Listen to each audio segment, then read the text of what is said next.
Éducation à présent un secteur prioritaire pour le gouvernement. Malgré un contexte budgétaire difficile, le rythme de traitement des revendications exprimées par les syndicalistes illustre bien la volonté des hautes autorités à y remédier. Edgar Ziembidoukaga et Jean-Pierre Mouswami. Pour comprendre la détermination des plus hautes autorités gabonaises à replacer l'éducation au rang des priorités nationales, il faut évaluer les efforts consentis depuis 2014 de manière accrue par le gouvernement de la République. 4 577 dossiers des enseignants et des agents administratifs traités, 1897 agents mis en solde, 1826 autres agents ayant reçu leurs arrêtés d'intégration et le reste sur la liste actuelle de réservation des postes budgétaires. Au sujet des vacations des examens et concours, session 2015, 2,207 milliards de francs CFA payés pour le baccalauréat, 907 millions de francs CFA pour le certificat d'études primaires.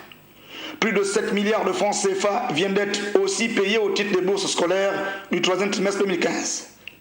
C'est dans ce contexte budgétaire difficile et nonobstant les besoins tout aussi vitaux dans d'autres secteurs d'activité que sur ferme instruction du chef de l'État Ali Bongo Ondimba, le gouvernement vient de payer aux 14 400 agents bénéficiaires plus de 2 milliards de francs CFA au titre des vacations du BPC et des concours d'entrée à l'ENI et à l'ENS. Des efforts et surtout une volonté d'aller plus vite, salués par plusieurs syndicats qui ont même aménagé des espaces de communication sur les réseaux sociaux pour assurer les bases. Ces avancées interpellent la tutelle et les syndicats, liés par le dialogue social maintenu par les deux ministres, eux-mêmes enseignants, sur l'urgence de faire des concessions pour permettre enfin le bon déroulement de la scolarité de quelques 732 apprenants.